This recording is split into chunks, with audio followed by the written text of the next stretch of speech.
ammo that we're going to be testing today. It is a 7.62 by 3.9 full metal jacket boat tail 124 grain lead core steel case non-corrosive ammo. A couple things to point out that are a little different about this ammo versus some of the other competition on the market like Wolf and Tool. Obviously those ammos, they vary by production lot in terms of the bullet they're using and things like that.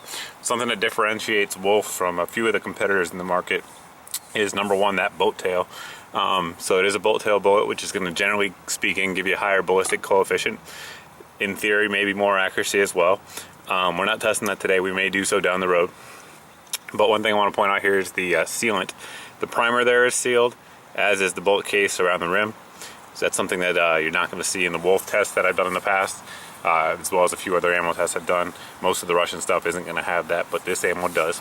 Anyway, we'll go ahead and take a look at the gun, then chrono this ammo, see how it does in the gel.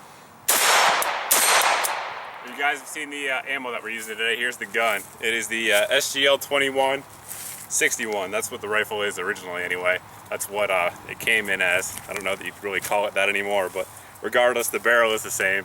It is the SGL 2161 with the 16-inch barrel. Anyway, we'll get into the chronograph test and then into the gel test next.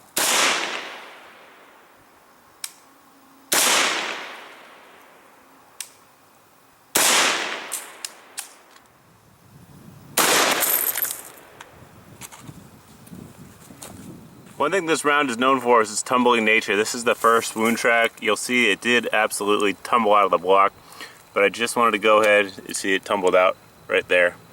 But we're gonna go ahead and load another round up, test it again, but I just wanted to let you guys see a clear shot of just the path that that bullet is tumbling down.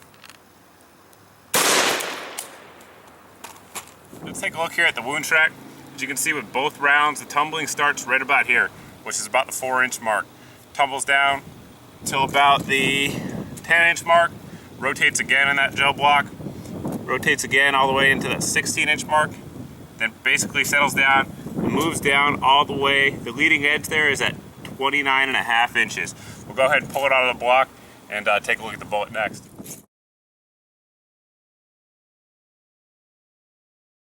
Pull the bullet out of the gel block, and as you can see, even after being compacted from the impact of the gel block, you still do see that boat tail on there. Anyway, a few notes I want to go ahead and point out. I've tested a couple different Wolf loads here in the channel before. A few differences with this round. Number one, it's averaging a little over 100 feet per second more. This one came in at 2,367 feet per second with 1,542 foot-pounds of energy, so it's definitely hitting hard there.